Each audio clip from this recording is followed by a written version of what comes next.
Hi, my name is Petras Whistler. I am a graduate student at Northwestern University, and the area of focus of my research is swarm robotics. So, what I mean by swarm robotics, you know what a robot is, I assume. Big metal man that goes doo doo. Swarm robot is basically a lot of robots working together. And it's very useful in a lot of different scenarios where you might not be able to have perfect knowledge of the environment. If you don't know if you're going to move one box one time or 1,000 boxes one time, it's very useful to have the adaptability that a swarm provides. The example I use is that a swarm working together could move one big box once, maybe not quite as well as a specialized robot, right? You have a big, strong robot goes, but you can imagine if there's 1,000 boxes,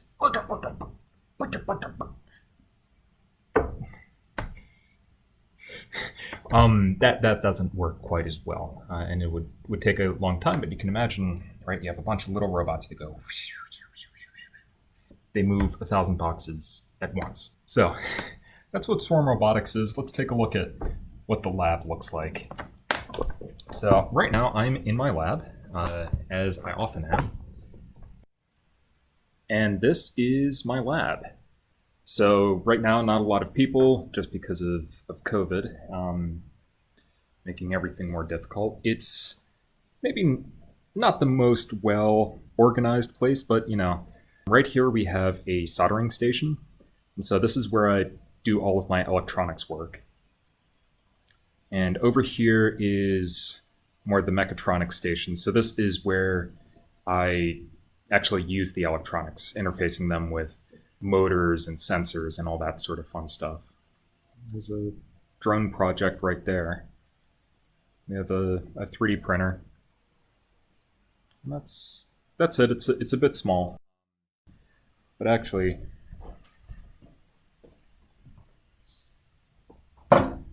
out here is the main robotics space, and you can see that it's quite a bit bigger.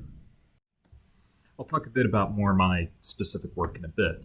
But first I wanted to just talk about how I came here, right? How I started being a roboticist. As a kid, I played with Legos a lot, which not everyone does, and it's not a requirement. But I think what really set me on the path to pursuing engineering seriously was my time on First Robotics. So this was in high school. So this is something that you could do. There's a lot of teams in the Chicago area, I think. Every year, there's a challenge. It could be pick up these balls, shoot a basketball, that sort of thing. And it's really fun because you have like 2 months to design, build this robot.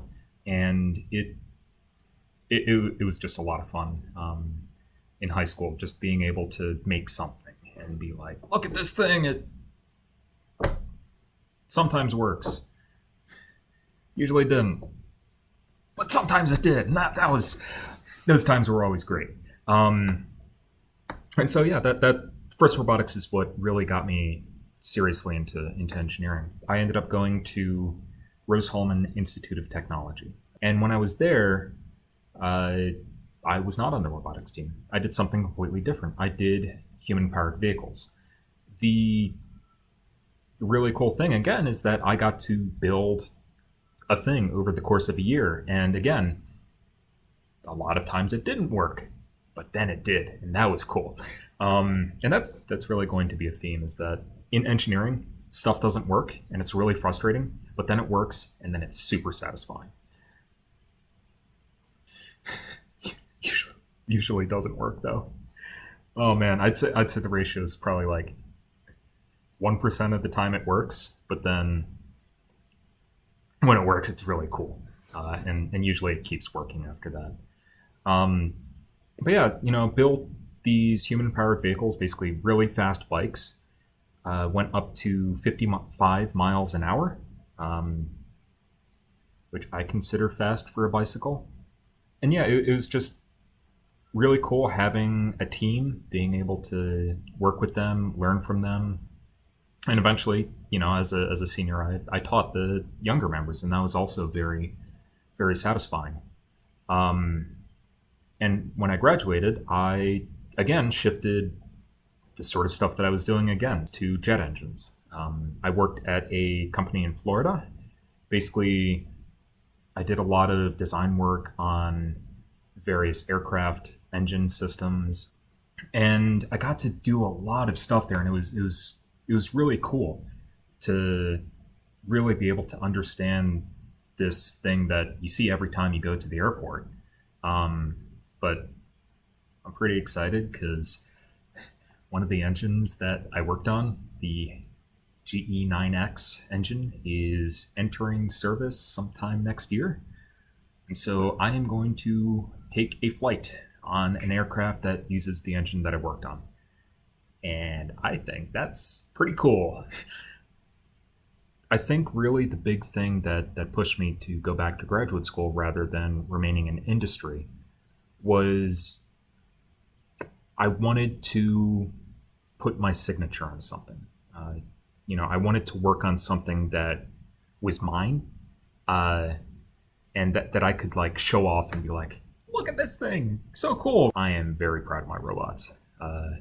Those robots are mine. I designed them, and I built them, and then I tested them, and they usually didn't work, but then they worked. Again, the running theme. So yeah, the exact stuff that I work on is robotic self-assembling. So I don't know if you guys are familiar with this, but there are certain species of ant that link together to form bridges. And that was actually something that I've always thought is really cool. When I first interviewed with my professor, he was like, I'm thinking about this project where robots build bridges. And I'm like, I want that. And then I joined his lab, and then I did that. Not quite. Currently doing it. But yeah, right now I have robots that can climb over each other, and it's pretty darn cool when it works. It's not always the most fun thing to come into lab and have everything fail all the time, but then it works and it's all worth it. And that's, to me, that's what grad school is all about. Is the times that it works, you can take ownership of that success, and it feels good. But yeah, that's who I am. That's what my research is, and I highly encourage you to look into engineering. You can look into FIRST Robotics right now and get your feet wet. And even if you decide that engineering's not for you, the joy of being able to take ownership of your work is something that I think you can take with you regardless of what you do. So, and of course, thank you everyone for sitting through this video. Hopefully I did not make a complete fool of myself. Probably did.